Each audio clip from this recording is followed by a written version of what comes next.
నమస్తే సార్, నాగార్జున రెడ్డి గారు. నమస్తే అమ్మా. ఏంటి పండుగ ఎలా జరుపుకున్నారు? ఫైన్ సార్, అంతా బాగుంది, బాగా చేసుకున్నాం. గుడ్. అందరు పెద్దవాళ్ళే కాబట్టి గాలిపటాలు లాంటివి ఎగరేసి ఉండరు. లేదు సార్, ఎంజాయ్ చేసి ఉంటారు. Okay, right. సార్ ఇవాళ కొన్ని సెక్షన్స్ గురించి, ముఖ్యంగా 17A గురించి మీ ద్వారా తెలుసుకోవాలి సార్. ఈరోజు సుప్రీంకోర్టులో వచ్చిన జడ్జిమెంట్ విషయం కానీ, సో ముఖ్యంగా సార్ కొన్ని ఏంటంటే స్కిల్ స్కామ్ కేసు అనేది అందరూ చంద్రబాబు నాయుడు అరెస్ట్ దగ్గర నుంచి కొన్ని సెక్షన్లు ఎక్కువగా జనాలకి ఎక్కువగా అవి తెలిసింది కూడా అప్పుడే చాలామంది. 409 కానీ 120B కానీ ముఖ్యంగా 17A ఏంటి సార్ అసలు ఈ సెక్షన్లు? ముందుగా 17A అంటే ఏంటి సార్, దాని పూర్వాపరాల గురించి చెప్పండి సార్. ఇప్పుడు సుప్రీంకోర్టు జడ్జిమెంట్ కూడా దాని మీదనే కదా. అవును సార్. 17A అనేటువంటిది ప్రివెన్షన్ ఆఫ్ కరప్షన్ యాక్ట్. అది ఎప్పుడో 1986లోనో ఎప్పుడో పాస్ చేశారు దాన్ని పార్లమెంట్లో. 2018లో మళ్ళీ దాన్ని అమెండ్ చేశారు. యాక్ట్ని అమెండ్ చేశారు. యాక్ట్ని అమెండ్ చేసి 26వ తారీఖు జూలై 2018 నుంచి ఈ 17A అమల్లోకి వస్తుంది అని చెప్పారు. నార్మల్గా ప్రజలు కూడా తెలుసుకోవాల్సింది ఏంటంటే, సెంట్రల్ గవర్నమెంట్ వాళ్ళు ఏదైనా చట్టం కనుక పాస్ చేస్తే దేశం మొత్తానికి వర్తిస్తుంది. ఇంతకుముందు జమ్మూ కాశ్మీర్కి వర్తించేవి కావు కొన్ని చట్టాలు. అందుకని ప్రతి చట్టం కూడా కింద బ్రాకెట్లో ఏం రాసేవారంటే not applicable to Jammu and Kashmir అని రాసేవాడు. అది ఇప్పుడు లేదు, పోయింది. 370, 35A ఆర్టికల్స్ రాజ్యాంగంలో ఉన్న వాటిని రద్దు చేసిన తర్వాత అసలు పోయింది. ఇప్పుడు ఈ 17A ఏం చెప్తుంది అంటే, ఒక నీతిపరుడు, నిజాయితీపరుడు, మీరు నేను పన్నుల రూపంలో కట్టినటువంటి ప్రతి ఒక్క రూపాయిని కూడా సద్వినియోగం చేసేటువంటి వ్యక్తి, నిలుపుగా నిదానంగా నిబద్ధతగా ఉండేటువంటి వ్యక్తి, తాను ప్రమాణ స్వీకారం చేస్తున్నప్పుడు ఎమ్మెల్యేగా కానీ మినిస్టర్గా కానీ చీఫ్ మినిస్టర్గా కానీ ప్రమాణ స్వీకారం చేస్తున్నప్పుడు లోక్సభలో కానీ అసెంబ్లీలో కానీ ఎక్కడైనా సరే దానికి నేను లోబడి ఉంటాను అని ప్రమాణం చేసి ఆ పదవిలోకి వచ్చిన తర్వాత వాళ్ళంతా చక్కగానే చేస్తున్నారు. కానీ సమాజంలో అవినీతి పరులు కూడా ఉంటారుగా. ఆ అవినీతి పరులకి వీళ్ళు అడ్డం వస్తున్నారు అన్నటువంటి ఉద్దేశంతో వాళ్ళ మీద అనవసరంగా కేసులు పెట్టడం మొదలుపెట్టారు. వీడు ఇతను మమ్మల్ని లంచాలు డిమాండ్ చేశాడని, 5-6 నెలలు ఏ సంగతి తేల్చడం లేదని, పనికి మాలిన కొర్రీస్ అని పెడుతున్నాడని ఇలాగా కేసులు పెట్టడం మొదలుపెట్టారు. కేసులు పెడితే కోర్టుకు వెళ్ళి వీళ్ళు అటెండ్ కావాలి. వీళ్ళు ఆఫీసులో కూర్చొని సెక్రటేరియట్లో పనే చేసుకుంటారా? కాన్స్టిట్యున్సీలో ప్రజల మధ్యలో తిరుగుతారా? మినిస్టర్లుగా క్యాబినెట్ మీటింగ్లకు అటెండ్ అయ్యి నిర్ణయాలే తీసుకుంటారా? కోర్టు కేసులు అటెండ్ అవుతారా? అందుకని ఏం చేశారంటే, అలాంటి వాళ్ళకి రక్షణ కల్పించడానికి, గుర్తుపెట్టుకోవాలి, రక్షణ కల్పించడానికి కోసం అని చెప్పి 17A పెట్టారు. ఈ 17Aలో మొత్తం అంతా కూడా కలిపి ఒక ½ పేజీ కూడా ఉండదమ్మా. సెక్షన్ సబ్సెక్షన్ 1, 2, 3, దాని కింద ప్రొవిజో 1, ప్రొవిజో 2, దాని కింద ఎక్స్ప్లెనేషన్ 1, ఎక్స్ప్లెనేషన్ 2, అంతా కలిపి ½ పేజీ ఉండదు. అందులో చెప్పింది ఏంటంటే, అలాంటి వాళ్ళ మీద కేసులు కనుక పెట్టాలి అంటే ఎలాంటి వాళ్ళు ముఖ్యమంత్రి కానీ, మంత్రులు కానీ, ఎమ్మెల్యేలు కానీ, ఎంపీలు కానీ, IAS, IPS ఆఫీసర్స్ కానీ, గవర్నమెంట్లో ఉండేటువంటి ఆఫీసర్ క్యాడర్లో ఉన్నటువంటి వాళ్ళు ఎవరి మీద అయినా సరే కంప్లైంట్ చేయాలన్నా, కేసు పెట్టాలన్నా హయ్యర్ అథారిటీ దగ్గర నుంచి అప్రూవల్ తీసుకోవాలి అని పెట్టారు. ఇప్పుడు ఒక చీఫ్ సెక్రటరీ మీద కనుక కేసు కనుక ఫైల్ చేయాలి అంటే ముఖ్యమంత్రి గారి దగ్గర పర్మిషన్ తీసుకోవాలి. మినిస్టర్ మీద కనుక పెట్టాలంటే ముఖ్యమంత్రి దగ్గర పర్మిషన్ తీసుకోవాలి. అదేవిధంగా ఒక జాయింట్ డైరెక్టర్ మీద కనుక కేసు కనుక పెట్టాలంటే అడిషనల్ డైరెక్టర్ మీద కానీ అడిషనల్ కమిషనర్ దగ్గర కానీ అప్రూవల్ తీసుకోవాలి అని చెప్పి పెట్టారు. మరి ముఖ్యమంత్రి మీద పెట్టాలంటే ఎవరి దగ్గర తీసుకోవాలి? గవర్నర్ దగ్గర తీసుకోవాలి అని యాక్ట్లో ఎక్కడా క్లియర్గా చెప్పలేదమ్మా. ఇది ప్రజలు గమనించాలి. ముఖ్యమంత్రి ఎవరికి రిపోర్ట్ చేస్తారు? మంత్రులందరూ ముఖ్యమంత్రికి రిపోర్ట్ చేస్తారు. చీఫ్ సెక్రటరీ ముఖ్యమంత్రికి రిపోర్ట్ చేస్తాడు. కింద ఉండేటువంటి వాళ్ళందరూ చీఫ్ సెక్రటరీకి రిపోర్ట్ చేస్తారు. ఇది కదా హైరార్కీ. మరి ముఖ్యమంత్రి మీద కనుక పెట్టాలంటే గవర్నర్ గారి దగ్గర అప్రూవల్ తీసుకోవాలి. అని యాక్ట్లో చెప్పలా, ఇంటర్ప్రిటేషన్ మాత్రమే అది. హయ్యర్ అథారిటీ అన్నారు కాబట్టి governor is the higher authority. Approval తీసుకోకుండా చంద్రబాబు నాయుడు మీద కేసు పెట్టి అరెస్ట్ చేసి 52 రోజులు జైల్లో ఉంచారనేటువంటిది కేసు. దీనికి సంబంధించినటువంటి కేసెస్ ఇంకా చాలా కూడా వచ్చాయి. కర్ణాటక హైకోర్టులో వచ్చాయి, కొన్ని ఢిల్లీలో వచ్చాయి, వెస్ట్ బెంగాల్లో వచ్చాయి, అన్నీ వచ్చాయి. అయితే ఇందులో క్లారిటీ లేనిది ఎక్కడ అంటే గవర్నర్ అనేటువంటి పదాన్ని ఉపయోగించలేదు, ఇదొకటి. గవర్నర్ దగ్గర అప్రూవల్ తీసుకోవాలి, రెండో కాంట్రవర్షియే. మరి అవినీతి జరిగినప్పుడు కూడాను ఇది అప్లై అవుతుందా, ఆ విషయంలో క్లారిటీ లేదు. అంటే యాక్ట్లో ఏం రాసి ఉండాలి, irrespective of corruptive practices of every description by whatever name called, the provisions of this section shall apply అని కనుక చట్టంలో కనుక రాసి ఉంటే అసలు చట్టమే సంగన అయిపోతుంది, అది కుదరదు. అందుకని కరప్షన్ జరిగిందా లేదా అనేది ముందు చూడాలి. ఇక్కడ కరప్షన్ జరిగింది, 371 కోట్ల రూపాయలు అనేటువంటిది కరప్షన్ జరిగింది. జరిగింది అన్న సంగతి క్లియర్గా ఎస్టాబ్లిష్ అయింది. డాక్యుమెంటరీ ప్రూఫ్స్ ఉన్నాయి, ఎవిడెన్సెస్ ఉన్నాయి, అన్నీ ఉన్నాయి. సీమెన్స్ వాళ్ళతోటి ఒప్పందము చేసుకున్నాము 3,300 కోట్ల రూపాయల ప్రాజెక్ట్ అని చెప్పారు.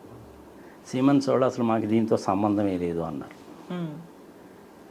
371 కోట్ల రూపాయలకి సంబంధించిన ఎక్విప్మెంట్ కొన్నాము అన్నారు.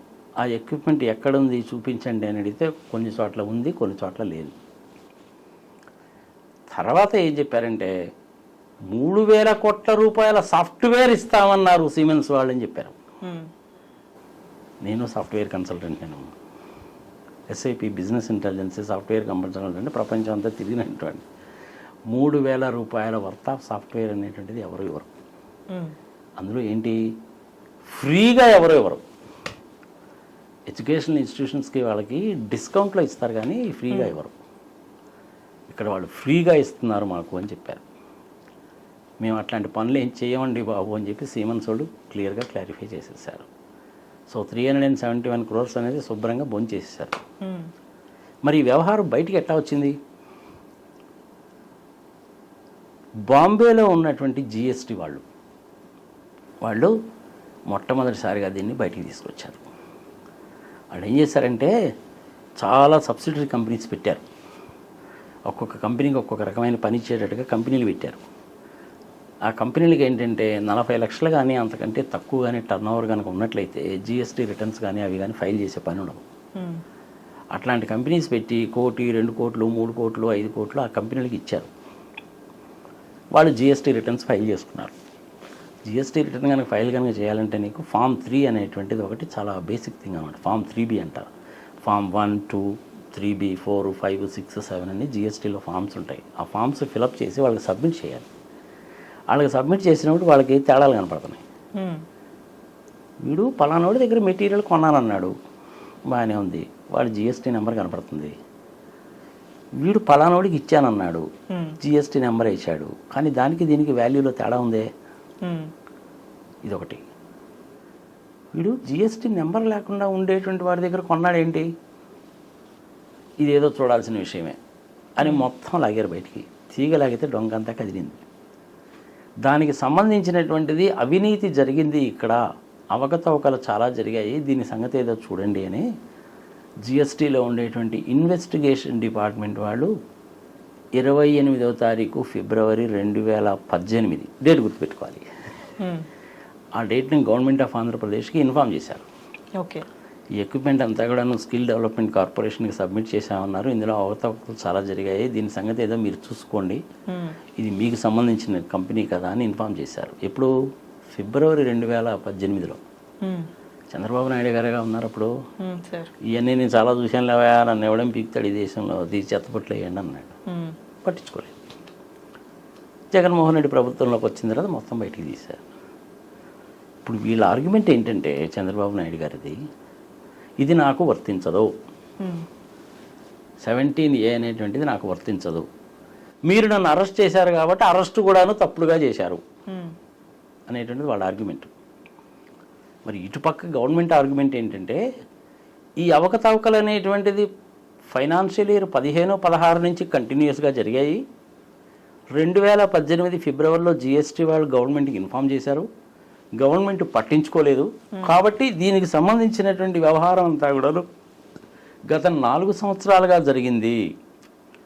అవినీతి జరిగింది, దొంగతనము జరిగింది. Section 420 Indian penal code, 409 corruption, 120B ఈ సెక్షన్స్ అన్నిటి ప్రివ్యూలోకి వచ్చేసింది అనమాట. అందుకని ఇది ఎప్పుడో జరిగింది కాబట్టి 26 జూలై 2018 కంటే ముందు జరిగిన వ్యవహారం కాబట్టి ఈ సెక్షన్ 17A అనేటువంటిది చంద్రబాబు నాయుడు గారికి అప్లై కాదు అనేటువంటిది వీళ్ళ వాదన. అది ఏసీబీ కోర్టులో కొట్టేశారు. క్వాష్ పిటిషన్ ఫైల్ చేశారు. అసలు యాక్చువల్గా ఏసీబీ కోర్టులో క్వాష్ పిటిషన్ కొట్టేస్తూ మీరు జైలుకి వెళ్ళక తప్పదండి అని రాజమండ్రి సెంట్రల్ జైలుకి రిమాండ్కి పంపించారు. వీళ్ళు హైకోర్టుకి వెళ్ళారు. మొత్తం డాక్యుమెంట్స్ అన్నీ 4000 పేజీల డాక్యుమెంట్స్, ప్రూఫ్లు అన్నీ కూడా సబ్మిట్ చేస్తే అక్కడ ఉండేటువంటి జడ్జెస్ కూడా అన్నీ పరిశీలించి 40 పేజీల రిపోర్టు 37 పాయింట్లతోటి జడ్జిమెంట్ ఇస్తూ మీరు క్వాష్ పిటిషన్ చేయమని చెప్పి అప్లై చేశారు, మా దగ్గరికి వచ్చారు, ఈ కేసుని క్వాష్ చేయడానికి వీలు లేదు, ఇందులో అవినీతి జరిగింది, ప్రూఫ్స్ ఉన్నాయి, డాక్యుమెంటరీ ఎవిడెన్సెస్ ఉన్నాయి. కొంతమంది వాళ్ళే ముందుకు వచ్చి లొంగిపోయారు కూడా. అందుకని మీ క్వాష్ పిటిషన్ని మేము డిస్మిస్ చేస్తున్నాం అన్నారు. అప్పుడు సుప్రీంకోర్టుకి వెళ్ళారు. సుప్రీంకోర్టులో వాదోపవాదనలన్నీ జరిగాయి. మేము జడ్జిమెంట్ని రిజర్వ్ చేస్తున్నాము అని చెప్పారు. ఆ జడ్జిమెంట్ అనేటువంటిది వాళ్ళు వచ్చింది. మరి దీనికంటే ముందు జరిగినటువంటిది ఏంటి? మనం కూడా చాలా వీడియోలు చేసాం. అంటే మరి మీరు లేరనుకుంటానప్పుడు ఐ థింక్ ప్రశాంతి నేను కలిసి చేసినట్టున్నాం. ఎప్పటి నుంచి? 2వ తారీఖు సెప్టెంబరు 2023 నుంచి చేసాం. డేట్తో సహా చెప్తున్నాను నేను. అందులో ఇన్కమ్ ట్యాక్స్ డిపార్ట్మెంట్ వాళ్ళు 118 కోట్ల రూపాయలకి ఇచ్చినటువంటి దాని గురించి డీటెయిల్గా చెప్పాము. ఇంచుమించు 2 లక్షల మంది చూశారు. అదే సందర్భంలో పవన్ కళ్యాణ్ గారు ఇమీడియట్గా బయటకు వచ్చి నానాగోలా చేశాడు. దాని మీద చేశాము. అది కూడాను 1,50,000 మంది దాకా చూశారు. వేరే వేరే ఛానల్స్లో కాకుండా ప్రత్యేకంగా మీ ఛానల్లో కానీ, పీడీటీవీలో కానీ, సాక్షిలో కానీ వేరే వాళ్ళు అడిగినప్పుడంతా కూడా మొదటి నుంచి కూడా నా స్టాండ్ ఒకటే, అరెస్టు చేయడం అనేటువంటిది తప్పు కాదు. ఇవాళ సుప్రీంకోర్టు వాళ్ళు కూడా అదే చెప్పారు. కంటిన్యూ చేయండి ఇన్వెస్టిగేషను. సుప్రీంకోర్టు వాళ్ళు కూడా వాళ్ళు అదే చెప్పారు. 17A అప్లై అవుతుందా కాదా అనేటువంటి విషయంలో ఇద్దరు జడ్జిల్లో భిన్నాభిప్రాయాలు ఉన్నాయి. అందుకని వాళ్ళు ఏం చేశారంటే ఆ భిన్నాభిప్రాయాలు ఉన్నాయి కాబట్టి ఎవరు చెప్పాల్సింది వాళ్ళు చెప్పి చంద్రచూడ్ గారి టేబుల్ మీదకు పంపించారు దాన్ని. మరి ఇప్పుడు పర్యవసానం ఏంటి? చంద్రచూడ్ గారితో కూడినటువంటి 3 జడ్జిల ధర్మాసనం ఈ కేసును టేకప్ చేస్తుందా? 5 జడ్జిలతో ధర్మాసనాన్ని ఏర్పాటు చేసి కేసును టేకప్ చేస్తారా? 7 జడ్జిలతో టేకప్ చేస్తారా? సుప్రీంకోర్టుకి కేసెస్ వెళ్ళినప్పుడు ఏంటంటే మ్యాక్సిమం 13 మెంబర్స్ ఉంటారమ్మా. కొన్ని కేసెస్లో ఉంటాయి. ఇప్పుడు కేశవానంద భారతి కేసు కానివ్వండి, ఎస్ఆర్ బొమ్మాయి కేసు కానివ్వండి, 11 మంది 13 మందితోటి కూడా జడ్జిమెంట్ ఇచ్చిన రోజులు ఉన్నాయి. మన అయోధ్య కేసుకు సంబంధించింది 75 సంవత్సరాలు నలిగి చివరికి అది డిసైడ్ అయిపోయింది. రేపు 22వ తారీఖు రామ మందిరం కూడా కడుతున్నారు. అవును కదా? మా ఇంటికి కూడా వచ్చి అక్షింతలు అవి ఇచ్చేళ్ళారు. మా ఇంట్లో ఉండే అక్షింతలతో కలుపుకోమన్నారు. ఆ రోజు మేము చక్కగానే వాళ్ళందరినీ బాగానే రిసీవ్ చేసుకున్నాము. రేపు 22వ తారీఖు మా అపార్ట్మెంట్స్లో కూడా we are going to have a good programme. ఆ రోజు ఒక్కొక్కళ్ళు 5 దీపాలు పెట్టాలి అనేటువంటిది. ఆ దీపాలు కూడాను శ్రీరామ్ అనేటువంటి విధంగా వచ్చేటట్టు పెట్టాలని కూడా ప్లాన్ చేశాము. It's a good thing, no doubt about that. 500 సంవత్సరాల కింద ఎవడో తలమార్చినోడు చేసిన పనికి ఫైనల్గా జడ్జిమెంట్ అనేటువంటిది మన 1.5 సంవత్సరం కింద వచ్చిందనమాట. 500 సంవత్సరాలు పట్టింది. కేసెస్ ఒక్కసారి జడ్జిమెంట్స్ అనేవి అలాగా ఉంటాయి సుప్రీంకోర్టులో కూడా. ఇప్పటికి కూడా సుప్రీంకోర్టులో 64,000 కేసులు ఇంకా ఉన్నాయి తీర్పు ఇవ్వాల్సినటువంటి. ఈ పర్టికులర్ కేసు ఇంత తొందరగా రావడం అనేది చాలా అనూహ్యమైనటువంటి విషయం. ఈ కేసులో పూర్వాపరాలు కనుక చూస్తేనే మహాలక్ష్మి, ఫస్ట్ టైం సుప్రీంకోర్టుకి వెళ్ళినప్పుడు యాక్చువల్గా అది సాటర్డే వెళ్ళారు వీళ్ళు. సాటర్డే సండే 2 రోజులు సుప్రీంకోర్టుకి సెలవు ఉంటుంది కదా, కేసులు అడ్మిట్ చేసుకోరు, నువ్వు మండే రాపో అంటారు. కానీ ఏంటంటే అటు పక్క పెద్ద పెద్ద జడ్జిలు కాబట్టి అలా కేసుని అడ్మిట్ చేసుకున్నారు. సాటర్డే సుప్రీంకోర్టు పనిచేస్తుంది, కానీ నార్మల్ కేసెస్ తీసుకోరు. ఈ కేసు తీసుకున్నారు.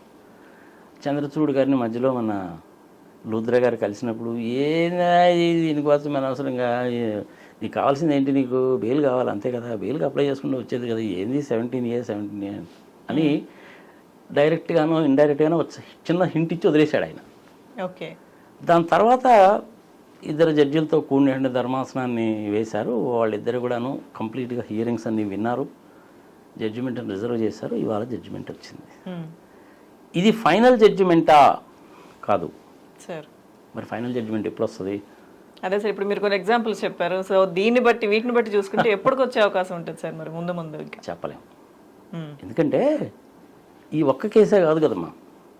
మన ప్రశాంత్ భూషణ్ గారు, ఆయన కూడా సీనియర్ అడ్వకేట్ కదా, అంటే ఏంది రామ్ జెత్మలాని లాంటి వాళ్ళను, నరిమన్ లాంటి వాళ్ళు అనమాట. ఈ చంద్రచూడ్ గారి ఫాదర్ కూడా ఇంతకుముందు సుప్రీంకోర్టుకి చీఫ్ జస్టిస్గా చేశాడు ఆయన కూడా. అలాంటి వాళ్ళకి సరితూగేటువంటి వ్యక్తి ఆయన. హరీష్ రాల్వేకి వాళ్ళతో సరితూగేటువంటి వ్యక్తి. ఆయన ఏం చేశాడంటే అసలు 17A అనేటువంటిది రాజ్యాంగానికి విరుద్ధంగా ఉంది కాబట్టి అసలు ఈ సెక్షన్నే కొట్టేయాలి అని ఆయన ఒక కేసు పెట్టారు. ఆ కేసు కూడా ఉంది. ఇప్పుడు వీళ్ళు పెట్టినటువంటిది దానికి సంబంధించిందేగా.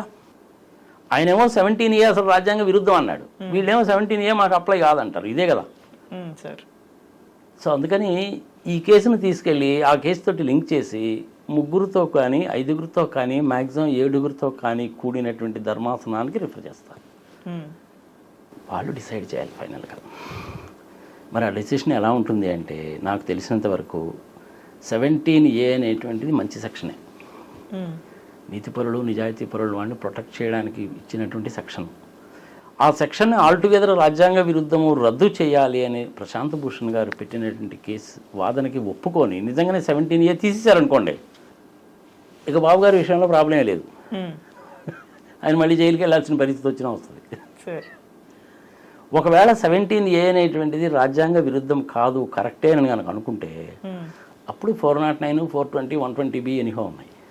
అప్పుడైనా కానీ తప్పదు, ఎలాగైనా కానీ వ్యవహారం మటుకు తప్పదు. ఓకే. ఇంకొక పాయింట్ ఏంటంటే గవర్నర్ అప్రూవల్ తీసుకోవాలి అని కదా వాదన.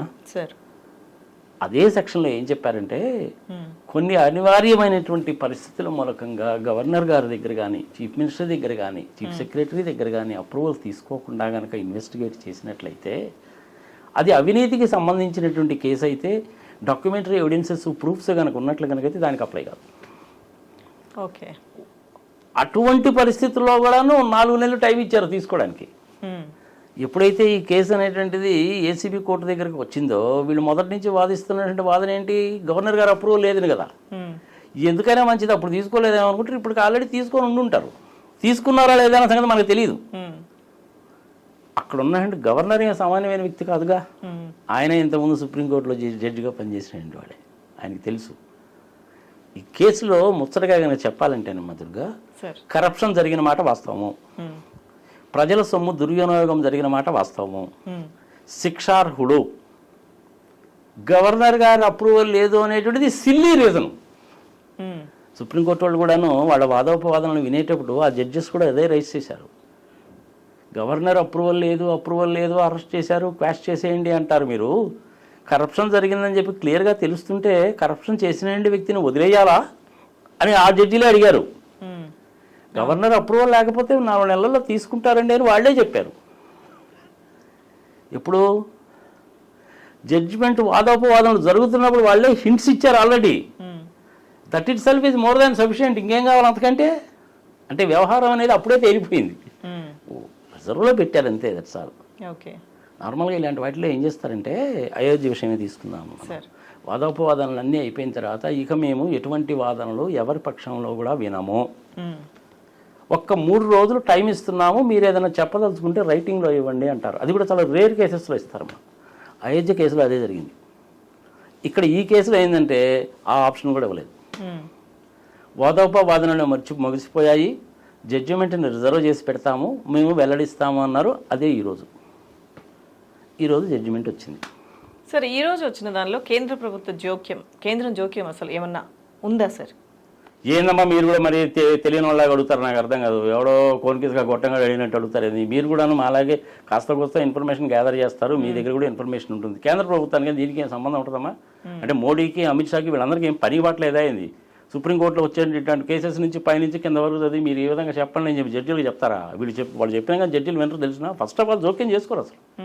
సుప్రీంకోర్టు దీంతో సంబంధం లేదు. అంటే అప్పుడు అసలు జైల్లో పెట్టడానికి కూడా కేంద్ర ప్రభుత్వం కారణం అని కొంతమంది, తర్వాత ఏమో ఆయన బెయిల్ రావడానికి కేంద్రం జోక్యం చేసుకు, ఇలా రకరకాలు వచ్చాయి కదా సార్. ఇవన్నీ ఏదో పని బాట లేని వాళ్ళు చేసే పనులమ్మా. మన ఆంధ్రప్రదేశ్లో ఏంటంటే జర్నలిజాన్ని చంపేశారు. ఈ దిక్కుమాల టీవీ ఛానల్స్ ఏం పని బాట లేకుండా హాఫ్ నాలెడ్జ్ ఫెలోస్ని పిలిచి వాళ్ళ చేత ఇలాంటివన్నీ చెప్పిస్తూ ఉంటారు అన్నమాట.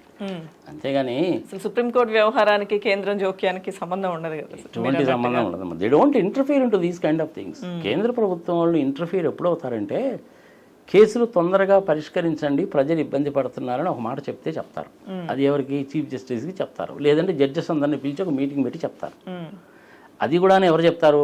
ప్రధానమంత్రి హోదాలో ఉండేవాళ్ళే చెప్తారు. లేకపోతే ఆయన డెలిగేట్ చేస్తే కనుక లా మినిస్టర్ చెప్తాడు. నెంబర్ ఆఫ్ జడ్జెస్ని అపాయింట్ చేయడంలో కేంద్ర ప్రభుత్వం వాళ్ళు జోక్యం ఉంటుంది, కేంద్ర ప్రభుత్వం వాళ్ళు అపాయింట్ చేస్తారు. అది కూడా ఏంది? కొలీజియం ఉంది కదా వీళ్ళకి, కొలీజియం వాళ్ళు నేమ్స్ రిఫర్ చేసి పంపిస్తారు వాళ్ళకి, అందులో వాళ్ళు టిక్ మార్క్స్ పెట్టి వీళ్ళని అపాయింట్ చేయండి అంటారు.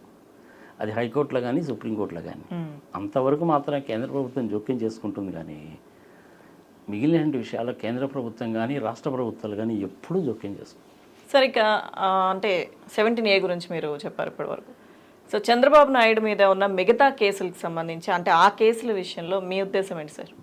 వాళ్ళు మొదటి నుంచి ఏం చెప్తున్నారంటే మధుగా సార్, ఒక్కసారి క్వాష్ పిటిషన్ మేము ఏదైతే ఫైల్ చేసామో దీన్ని కనుక కొట్టేశారు అంటే క్వాష్ పిటిషన్ కొట్టేయడం అంటే చంద్రబాబు నాయుడు నీతిపరుడు, నిజాయితీపరుడు, చాలా బుద్ధిమంతుడు, చిన్న పిల్లవాడు, ఏమీ తెలియడు, రాముడు లాంటి వాడు అని చెప్పాలన్నమాట. అని కనుక చెప్తే మిగిలిన కేసులన్నీ కూడా పోతాయి. మిగిలిన కూడా కరప్షన్ కేసెసే కదా. ఇన్నర్ రింగ్ రోడ్ కరప్షన్ కేసులో ఆయన ఉన్నాడు, ఆయన సుపుత్రుడు ఉన్నాడు. అక్కడ గ్రిడ్ కేసులో, ఫైబర్ గ్రిడ్ కేసులో ఆయన కొడుకు ఉన్నాడు, ఈయన ఉన్నాడు, వేరే కొంతమంది ఆఫీసర్స్ ఇన్వాల్వ్ అయ్యారు. 800 రూపాయలకి 1000 రూపాయలకి వచ్చే 2 బాక్సులు 4000 రూపాయలు పెట్టి చైనా నుంచి 38,000 బాక్సులు కొన్నారు. మరి కరప్షన్ అయినా కాదా? సో అందుకని వీళ్ళు ఏంటంటే మొదటి నుంచి కూడాను మాకు బెయిల్ ఇవ్వండి అని అడగల, క్వాష్ చేసేయండి కోర్టులో అన్నారు. మాకు క్వాష్ చేసేయండి అసలు ఆల్టుగెదర్ కేసు అన్నారు. క్వాష్ చేసేయండి అంటే మిగిలిన కేసులు కూడా పోతాయి.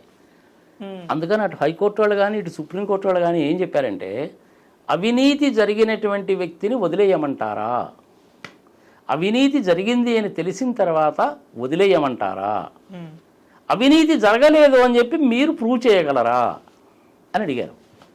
మరి దానికి సమాధానం లేదుగా వాళ్ళ దగ్గర. లోత్రా గారి దగ్గర సమాధానం లేదు. లోత్రా గారు కూడాను మొదటి నుంచి 17A క్వాష్ చేసేయండి, గవర్నర్ గారు అప్రూవల్ తీసుకోలేదు, అది చేశారు ఇది చేశారు అంటున్నారు, కానీ అవినీతిని గురించి ఎక్కడా మాట్లాడాలి ఆయన. కారణం ఏంటంటే ఆయన 409 గురించి, 120B గురించి, 420 గురించి అడిగాడు అనుకోండి, నీకై నువ్వే చెప్తున్నావు కదా కరప్షన్ జరిగిందని, ఇంకా క్వాష్ చేయమని అడుగుతావు ఏందంటారు. అందుకని ఆయన ఆ మాట ఎప్పుడు చెప్పలా. నేను ఈ విషయం మీద కనీసం 10-15 వీడియోలు చేశాను. ప్రతి దాంట్లో కూడా నేను చెప్తుంది ఒకటే, అవినీతి జరిగినటువంటి వ్యక్తిని వదిలేయాలా, అవినీతి మూలకంగా దోచుకున్నటువంటి సొమ్ముని వసూలు చేయాలా లేదా, ప్రజలు విజ్ఞతగా వదిలేస్తున్నాడు మొదటి నుంచి చెప్తున్నాను. ఇవాళ అదే జరిగింది అల్టిమేట్గా. మరి దీన్ని 3కి ట్రాన్స్ఫర్ చేస్తారా, 5కి ట్రాన్స్ఫర్ చేస్తారా అనేది మనం వేచి చూడాలి. మోస్ట్ ప్రాబబ్లీ మ్యాక్సిమం 5గురుతో కూడినటువంటి ధర్మాసనాన్ని ఏర్పాటు చేసి డిసైడ్ చేస్తారు. ఇదంత తొందరగా తెలియదు కాదు. ఈ సంగతి తేలే లోపల ఎలక్షన్లు కూడా అయిపోతాయి. ఏపీలో అసెంబ్లీ ఎలక్షన్లు అయిపోతాయి, దేశవ్యాప్తంగా ఎంపీ ఎలక్షన్లు కూడా అయిపోతాయి. కారణం ఏంటి అంటే ఒక్కసారి హయ్యర్ ధర్మాసనానికి వెళ్ళినప్పుడు వాళ్ళు ఇంకా నిశ్చితంగా పరిశీలిస్తారు. దానికి తోడు ప్రశాంత్ భూషణ్ గారి కేసు కూడా ఉంది. అది ఇది రెండు ఒకే కోవకి సంబంధించినవి కాబట్టి రెండింటిని ట్యాగ్ చేసి విచారించడం మొదలుపెడతారు. మోస్ట్ ప్రాబ్లీ చంద్రచూడ్ గారు అదే చెప్తారు. ఈ కేసు కానీ ఇట్లాంటి వేరే కేసులు ఏదైనా ఉంటే అది ప్లస్ ఈ ప్రశాంత్ భూషణ్ గారి కేసు అన్నిటినీ కలిపి ఒకే ధర్మాసనం విచారించండి అని 5గురితో కూడిన ధర్మాసనాన్ని వేస్తారని చెప్పి నేను అనుకుంటున్నాను. Let us wait and see.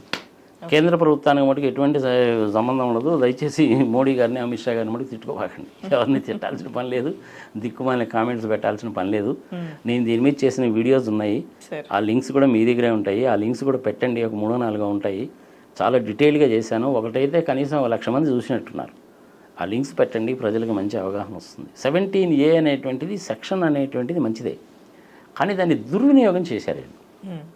మళ్ళీ ఇంకోసారి చెప్తున్నా, చంద్రబాబు నాయుడు గారు ఆయన పార్టీకి సంబంధించిన వాళ్ళు ఇంకొకళ్ళు అందరూ కలిసి దాన్ని దుర్వినియోగం చేయడానికి ట్రై చేశారు కాబట్టి కుదరదు. అవినీతి పరుడు ఎవడైనా కావచ్చు కావమ్మా, ఆయన కావచ్చు, కవిత లిక్కర్స్ కేసు కావచ్చు, జగన్మోహన్ రెడ్డి కేసు కావచ్చు. అవినీతి అంటే నిగ్గు తేల్చాల్సిందే అంతే. లేకపోతే ఏమవుతుందంటే మీలాంటి యంగ్స్టర్స్ దెబ్బతింటారు. ఇట్లా ప్రతోడు వచ్చేసి గవర్నర్ గారు అప్రూవల్ లేదు కాబట్టి నన్ను ఎవడేం చేయకలేదులే, నన్ను ఎవడేం చేయలేదులే అని అవినీతి చేసుకుంటూ పోతే మీరు కట్టినటువంటి ట్యాక్సులు మీ శ్రమ అంతా కూడాను కొంతమందికి దోచిపెట్టినట్టు అయిపోవడంలా ప్రజల విజ్ఞతకు వదిలేద్దాం. ఇటువంటి వాళ్ళని మటుకు శిక్షించి తీరాల్సిందే. ఈవెన్ రామోజీరావు గారి విషయంలో కూడా అంతే. ఆ కేసు కూడా ఇప్పుడు సుప్రీంకోర్టులోనే ఉందిగా, సమయ సందర్భం వచ్చింది కాబట్టి చెప్తున్నా. 2650 కోట్ల రూపాయలు మీలాంటి వాళ్ళ దగ్గర నాలాంటి వాళ్ళ దగ్గర తీసుకున్నాడు. లెక్క అడిగితే నువ్వెవడు నన్ను అడగడానికి అంటాడు. 17 సంవత్సరాల నుంచి కేసు నడుస్తుంది, ఇంతవరకు డిసైడ్ కాల. మొన్న సుప్రీంకోర్టు వాళ్ళు గట్టిగానే చెప్పారు, నువ్వు ఎవరి దగ్గర తీసుకున్నావు, ఎప్పుడు తీసుకున్నావు, ఎంత తీసుకున్నావు, ఏ టర్మ్స్ అండ్ కండిషన్స్ మీద తీసుకున్నావో చెప్పు. అందరికీ నేను ఇచ్చేశానండి అన్నావు కదా, ఎవరికి ఇచ్చావు, ఎప్పుడు ఇచ్చావు, ఎలా ఇచ్చావు, ఏ రూపంలో ఇచ్చావు, చెక్ ఇచ్చావా, డీడీ ఇచ్చావా, నెట్ పే చేసావా, గూగుల్ పే చేసావా, యూపీఐ చేసావా, భీమ్ ద్వారా పే చేసావా చెప్పు, మొత్తం లిస్ట్ పట్టురా అన్నాడు. ఇప్పుడు ఆ లిస్టు మొత్తం కనుక కావాలంటే ఒక 4-5 లారీలు వేసుకెళ్ళాలి. ఎందుకంటే కనీసం 3 లక్షల మందికి పైన ఉన్నారు. ఆయన ఈ విషయాలు మీరెవరో నన్ను అడగడానికి నేను ఎందుకు అంటున్నాడంటే సచిన వాళ్ళ పేర్లు కూడా రాశారు. ఓకే, ఇంకా గట్టిగానే చెప్పాలంటే నాకు తెలిసిన ఇన్ఫర్మేషన్ బట్టి ఒక 700-800 కోట్ల రూపాయలు అనేటువంటిది అవినీతి సొమ్ము, అన్యాయాలు అక్రమాలు చేసి సంపాదించినటువంటి వాళ్ళు ఆయన దగ్గర పెట్టుకున్నారు. ఎవరికి డబ్బులు ఎగ్గొట్టలేదమ్మా, ఆయన అనా పైసలతో సహా ఇచ్చాడు, సందేహం లేదు అందులో. 86 ఏళ్ళ పెద్ద మనిషి, ఆయనకి ఏం అవసరం చెప్పి ఇప్పుడు అవసరం లేదు. మా కుటుంబానికి ఆయన కుటుంబానికి మంచి సంబంధాలు ఉన్నాయి. మా మామయ్య ఒక ఆయన ఉన్నారు, కోలా సైదుల్ రెడ్డి గారిని, అన్నదాతకి ఎడిటర్గా పనిచేశాడు ఆయన. వాళ్ళిద్దరు మంచి ఫ్రెండ్స్, ఇద్దరు కలిసే అన్నదాత స్టార్ట్ చేశారు. తర్వాత బాబు గారు ఈయన ఎక్కడికో వెళ్ళిపోయాడు, మా మామయ్య అక్కడే ఉండి రిటైర్ అయిపోయాడు, చనిపోయాడు ఇప్పుడు ఆయన. బ్రహ్మాయణ కంపెనీలో నేనున్నప్పుడు మార్గదర్శి ఫైనాన్షియల్స్, ప్రియా పచ్చళ్ళు, డాల్ఫిన్ హోటళ్ళు, వీటన్నిటికీ మేము ఆడిట్కి వెళ్ళేవాళ్ళం. ఆడిట్కి వెళ్ళినప్పుడు చూసేవాళ్ళం మేము వ్యవహారాలన్నీ కూడా ఎట్లెట్లా జరుగుతున్నాయి, ఏమిటి సంగతి సమాచారం చూసేవాళ్ళం మేము. ఒకసారి నిజంగా టర్మ్స్ అండ్ కండిషన్స్ కనుక చూస్తే వామ్మో చిట్టేయకూడదురా బాబు అని అనిపిస్తుంది మనకు. అట్లుంటాయి అన్నమాట టర్మ్స్ అండ్ కండిషన్స్, మధ్యలో మార్చేస్తుంటారు కూడా. ఫోర్మెన్ అనేటువంటి వ్యక్తికి కంప్లీట్ అధికారాలు ఉంటాయమ్మా. ఫోర్మెన్ అంటే బ్రాంచ్ మేనేజర్కి. చిట్టి ఎవరైనా కనుక పాడుకుంటే డాక్యుమెంట్స్ అన్ని కనుక ఇస్తే బ్రాంచ్ మేనేజర్ చెక్ మీద సైన్ చేసి ఇచ్చేయాలి. కానీ మార్గదర్శిలో వ్యవహారం లేదు, ప్రతి చెక్ మీద రామోజీరావు గారే సైన్ చేయాలి. ఓకే, సెంట్రలైజ్ చేసుకున్నారనమాట. అది చిట్ ఫండ్ యాక్ట్కి విరుద్ధం, చేయకూడదు. అట్లాంటి చట్టాలకు విరుద్ధంగా చాలా పనులు చేశారు. ఇప్పుడు ఆ 2650 కోట్ల రూపాయలు ఆయన చేసింది కరెక్టే అని కనుక అంటే రేపటి నుంచి నువ్వు నేను కూడా పబ్లిక్ దగ్గర డబ్బులు తీసుకోవచ్చు. వాళ్ళు 2 కోట్లు 3 కోట్లు నీ మీద నమ్మకంతో ఇచ్చారనుకో, శుభ్రంగా తీసుకో, బోర్డు తిప్పేయి, ఐపీ పెట్టు. అలాంటి పనులు చేస్తున్నారన్న ఉద్దేశంతో రిజర్వ్ బ్యాంక్ ఆఫ్ ఇండియా వాళ్ళు 45 years అనేటువంటి రూల్ పెట్టారు. దాన్ని నేను వైలేట్ చేశాడు. రామోజీరావు గారికి తెలుసు నేను వైలేట్ చేస్తానని. ప్రభుత్వాలు మన చేతిలో ఉంటాయి, బాగా ఏముంది. ఎన్టీ రామారావు గారు అంతటోని దించేసాం, ఏంది కనుక వెళ్ళన్నారు, తీసే నడిచేంతకాలం నడుస్తుంది, దొరికినప్పుడు చూసుకుందాం అన్నాడు. ఆ ఉద్దేశంతో చేశాడు. రామోజీరావు గారికి బాగా తెలుసు నేను వైలేట్ చేశాను. ఇప్పుడు రేపు సుప్రీంకోర్టు వాళ్ళు కనుక మీరు చేసింది తప్పండి అంటే 5300 కోట్ల రూపాయలు పెనాల్టీ కట్టాలి ఆయన. 2600 కోట్ల రూపాయలు డబ్బులు ఇవ్వాలా, 5300 కోట్లు పెనాల్టీ కట్టాలా. ఇన్కమ్ ట్యాక్స్ డిపార్ట్మెంట్ వాళ్ళు ఇది మొత్తం వెరిఫై చేసి 1200 కోట్ల రూపాయలు పెనాల్టీ చేశారు, అది కూడా కట్టాలా. ఓకే, ఇవన్నీ కనుక కలిపితే ఇంచుమించు 10,000 కోట్లు అవుద్ది. ఇంకా అది సంగతి. సో ఇప్పుడు 17A కోసం ఇందాక మీరు అన్నట్టు మనం వేచి చూడాల్సిందే సార్. అంతే, ఇది ఇప్పట్లో తేలే వ్యవహారం కాదు, కాంప్లికేటెడ్ కేసు. ఇది ఒక రకంగా చెప్పాలంటే వెరీ సింపుల్ కేసు. అవినీతి జరిగినటువంటి వ్యక్తిని శిక్షించాల్సిందే, పాయింట్ నెంబర్ 1. నీతిపరులైనటువంటి వాళ్ళని రక్షించాల్సిందే, పాయింట్ నెంబర్ 2.